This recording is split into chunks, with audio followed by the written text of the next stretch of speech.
La gallina degollada. Cuento. Horacio Quiroga. Todo el día sentados en el patio, en un banco, estaban los 4 hijos idiotas del matrimonio Mazzini-Ferraz. Tenían la lengua entre los labios, los ojos estúpidos y volvían la cabeza con la boca abierta. El patio era de tierra, cerrado al oeste por un cerco de ladrillos. El banco quedaba paralelo a él, a 5 metros, y allí se mantenían inmóviles, fijos los ojos en los ladrillos. Como el sol se ocultaba tras el cerco, al declinar los idiotas tenían fiesta. La luz enceguecedora llamaba su atención al principio.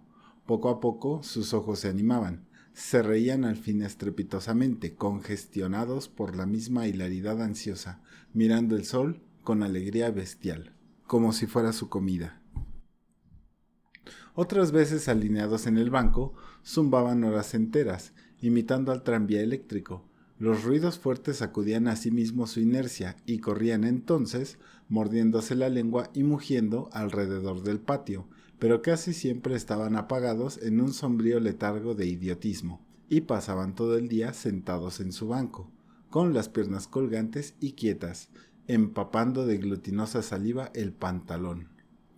El mayor tenía 12 años y el menor 8. En todo su aspecto sucio y desvalido se notaba la falta absoluta de un poco de cuidado maternal. Esos 4 idiotas, sin embargo, habían sido un día el encanto de sus padres. A los 3 meses de casados, Mazzini y Berta orientaron su estrecho amor de marido y mujer y marido, hacia un porvenir mucho más vital, un hijo.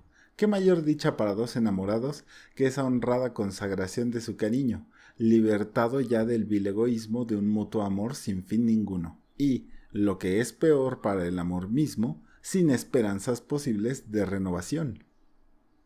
Así lo sintieron Mazzini y Berta, y cuando el hijo llegó, a los 14 meses de matrimonio creyeron cumplida su felicidad. La criatura creció bella y radiante hasta que tuvo 1 año y medio. Pero en el 20º mes, sacudiéndolo una noche convulsiones terribles, y a la mañana siguiente, sacudiéronlo una noche convulsiones terribles, y a la mañana siguiente no conocía más a sus padres. El médico lo examinó con esa atención profesional que está visiblemente buscando las causas del mal en las enfermedades de los padres. Después de algunos días, los miembros paralizados recobraron el movimiento, pero la inteligencia, el alma, aún el instinto se habían ido del todo. Habían quedado profundamente idiotizado, baboso, colgante, muerto para siempre sobre las rodillas de su madre. ¡Hijo, mi hijo querido!, sollozaba ésta sobre aquella espantosa ruina de su primogénito. El padre desolado acompañó al médico afuera. A usted se le puede decir, creo que es un caso perdido. Podrá mejor educarse en todo lo que le permita su idiotismo, pero no más allá. Sí, asentía Mazzini. Pero dígame, ¿usted qué es herencia qué? En cuanto a la herencia paterna, ya le dije lo que creía cuando vi a su hijo. Respecto a la madre, hay allí un pulmón que no sopla bien. No veo nada más, pero hay un soplo, un poco rudo. Hágale examinar detenidamente. Con el alma destrozada de remordimiento, Mazzini redobló el amor a su hijo, el pequeño idiota que pagaba los excesos del abuelo. Tuvo asimismo que consolar, sostener sin tregua a Berta, herida en lo más profundo por aquel fracaso de su joven maternidad. Como es natural, el matrimonio puso todo su amor en la esperanza de otro hijo. Nació éste, y su salud y limpidez de risa reencendieron el porvenir extinguido. Pero a los 18 meses, las convulsiones del primogénito se repetían, y al día siguiente, el segundo hijo amanecía idiota. Esta vez los padres cayeron en honda desesperación.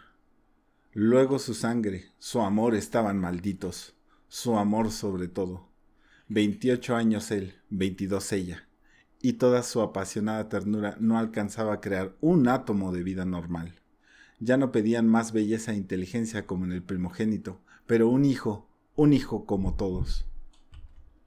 Del nuevo desastre brotaron nuevas llamaradas del dolorido amor, un loco anhelo de redimir de una vez para siempre la santidad de su ternura. Sobrevinieron mellizos, y punto por punto repitióse el proceso de los dos mayores. Mas por encima de su inmensa amargura quedaba Mazzini y Berta gran compasión por sus 4 hijos. Hubo que arrancar del limbo de la más honda animalidad, no ya sus almas, sino el instinto mismo abolido. No sabían deglutir, cambiar de sitio, ni aun sentarse. Aprendieron al fin a caminar, pero chocaban contra todo, por no darse cuenta de los obstáculos. Cuando los lavaban mojían hasta inyectarse de sangre el rostro. Animábanse solo al comer, o cuando veían colores brillantes u oían truenos. Se reían entonces, echando afuera la lengua y ríos de baba, radiantes de frenesí bestial. Tenían, en cambio, cierta facultad imitativa, pero no se pudo obtener nada más. Con los mellizos pareció haber concluido la aterradora descendencia, pero pasados 3 años desearon de nuevo ardientemente otro hijo, confiando en que el largo tiempo transcurrido hubiera aplacado a la fatalidad. No satisfacían sus esperanzas, y en ese ardiente anhelo que se exasperaba en razón de su infructuosidad se agriaron, y hasta ese momento cada cual había tomado sobre sí la parte que le correspondía en la miseria de sus hijos, pero la desesperanza de redención ante las 4 bestias que habían nacido de ellos echó afuera esa imperiosa necesidad de culpar a los otros, que es patrimonio específico de los corazones inferiores. Iniciáronse con el cambio de pronombre, tus hijos, y como a más del insulto había la insidia, la atmósfera se cargaba. Me parece, díjole una noche Mazzini, que acababa de entrar y se lavaba las manos, que podrías tener más limpios a los muchachos. Berta continuó leyendo como si no hubiera oído. Es la primera vez, repuso al rato, que te veo inquietarte por el estado de tus hijos. Mazzini volvió un poco la cara a ella, con una sonrisa forzada. De nuestros hijos, me parece. Bueno, de nuestros hijos. ¿Te gusta así? Alzó ella los ojos. Esta vez Mazzini se expresó claramente. Creo que no vas a decir que yo tenga la culpa, ¿no? Ah, no, se sonrió Berta, muy pálida. Pero yo tampoco, supongo. No faltaba más, murmuró. ¿Que no faltaba más? Que si alguien tiene la culpa, no soy yo, entiéndelo bien. Eso es lo que te quería decir.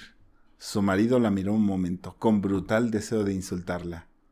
Dejemos, articuló, secándose por fin las manos. Como quieras. Pero si quieres decir, Berta, como quieras.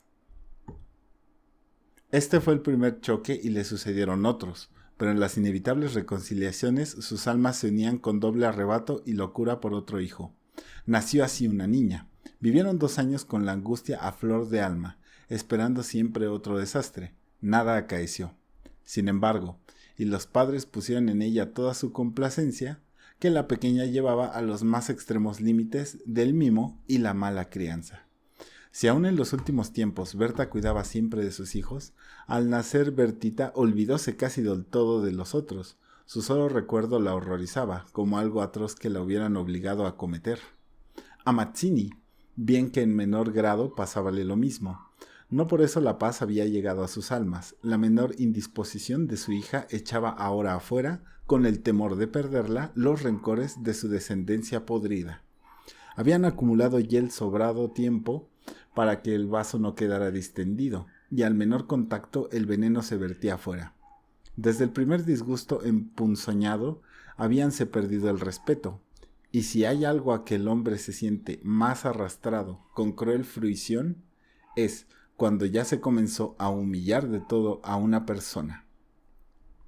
Antes se contenían por la mutua falta de éxito. Ahora que éste había llegado, cada cual atribuyéndoselo a sí mismo, sentía la mayor infamia de los 4 engendros que el otro había le forzado a crear. Con estos sentimientos no hubo ya para los 4 hijos mayor afecto posible. La sirvienta los vestía, les daba de comer, los acostaba con visible brutalidad. No los lavaban casi nunca, pasaban todo el día sentados frente al cerco, abandonados de toda remota caricia. De este modo Bertita cumplió 4 años y esa noche, resultado de las golosinas que era a los padres absolutamente imposible negarle, la criatura tuvo algún escalofrío y fiebre, y el temor a verla morir o quedar idiota tornó a reabrir la eterna llaga. Hacía 3 horas que no hablaban, y el motivo fue, como casi siempre, los fuertes pasos de Mazzini.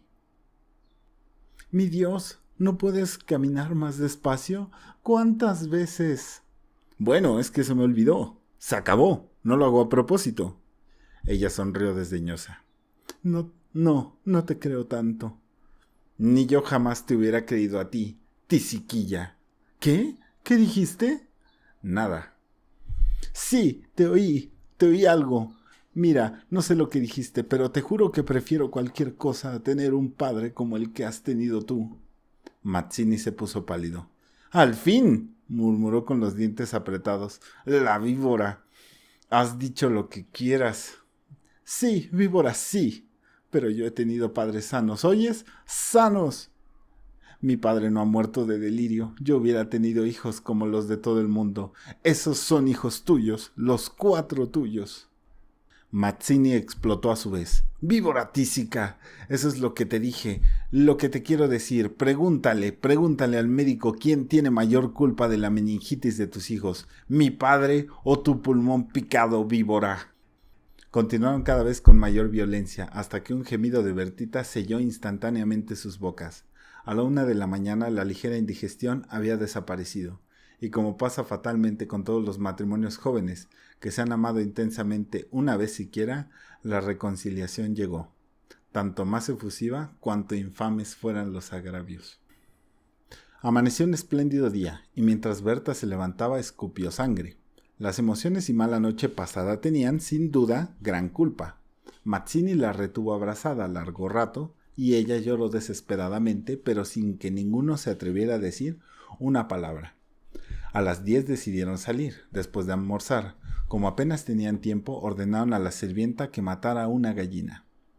El día radiante había arrancado a los idiotas de su banco, de modo que mientras la sirvienta degollaba en la cocina al animal, desangrándolo con parsimonia, Berta ya había aprendido que su madre, este buen modo de conservar la frescura de la carne. Creyó sentir algo como respiración tras ella. Volvióse y vio a los 4 idiotas con los hombros pegados uno a otro, mirando estupefactos la operación. Rojo, rojo. «Señora, los niños están aquí en la cocina». Berta llegó. No quería que jamás pisaran allí, y ni aun en esas horas de pleno perdón y olvido y felicidad reconquistada podía evitarse esa horrible visión, porque naturalmente, cuando más intensos eran los raptos de amor a su marido e hija, más irritado era su humor con los monstruos. «Que salgan, María, échelos, le digo». Las 4 pobres bestias sacudidas, brutalmente empujadas, fueron a dar a su banco. Después de almorzar salieron todos. La sirvienta fue a Buenos Aires y el matrimonio a pasear por las quintas. Al bajar el sol volvieron, pero Berta quiso saludar un momento a sus vecinas de enfrente. Su hija escapóse enseguida a casa. Entretanto, los idiotas no se habían movido en todo el día de su banco. El sol había traspuesto ya el cerco, comenzaba a hundirse, y ellos continuaban mirando los ladrillos, más inertes que nunca. De pronto algo se interpuso entre su mirada y el cerco. Su hermana, cansada de 5 horas paternales, quería observar por su cuenta. Detenida al pie del cerco, miraba pensativa la cresta. Quería trepar eso, no ofrecía duda. Al fin decidióse por una silla desfondada, pero aún no la alcanzaba. Recurrió entonces a un cajón de queroseno, y su instinto topográfico hízole colocar el vertical el mueble, con lo cual triunfó. Los 4 idiotas, la mirada indiferente, vieron cómo su hermana lograba pacientemente dominar el equilibrio y cómo en puntas de pie apoyaba la garganta sobre la cresta del cerco. Entre sus manos tirantes, viéronla mirar a todos lados y buscar apoyo con el pie para alzarse más. Pero la mirada de los idiotas se había animado. Una misma luz insistente estaba fija en sus pupilas. No apartaban los ojos de su hermana, mientras creciente sensación de gula bestial iba cambiando cada línea de sus rostros. Lentamente avanzaron hacia el cerco. La pequeña, que habiendo logrado calzar el pie, iba ya a montar a horcajadas y a caerse del otro lado. Seguramente sintióse cogida de la pierna. Debajo de ella, los 8 ojos clavados en los suyos le dieron miedo. «Mamá, ay mamá, papá, Mamá, lloró imperiosamente. Trató aún de sujetarse del borde, pero sintióse arrancada y cayó. ¡Mamá, Jaima! No pudo gritar más. Uno de ellos le apretó el cuello, apartando los bucles como si fueran plumas, y otros la arrastraron de una sola pierna hasta la cocina, donde esa mañana se había desangrado a la gallina, bien sujeta, arrancándole la vida segundo por segundo. Mazzini, en la casa de enfrente, creyó oír la voz de su hija. «Me parece que te llama», le dijo a Berta. Prestaron oído, inquietos, pero no oyeron más. Con todo, un momento después se despidieron, y mientras Berta iba a dejar su sombrero, Mazzini avanzó en el patio. «¡Bertita!». Nadie respondió. «¡Bertita!». Alzó más la voz, ya alterada. Y el silencio fue tan fúnebre para su corazón siempre aterrado, que la espalda se le heló de horrible presentimiento. «¡Mi hija! ¡Mi hija!». Corrió ya desesperado hacia el fondo, pero al pasar frente a la cocina vio en el piso un mar de sangre. Empujó violentamente la puerta entornada y lanzó un grito de horror. Berta, que ya se había lanzado corriendo a su vez al oír el angustioso llamado del padre, oyó el grito y respondió con otro, pero al precipitarse en la cocina, Mazzini, lívido como la muerte, se interpuso conteniéndola. «¡No entres! ¡No entres!».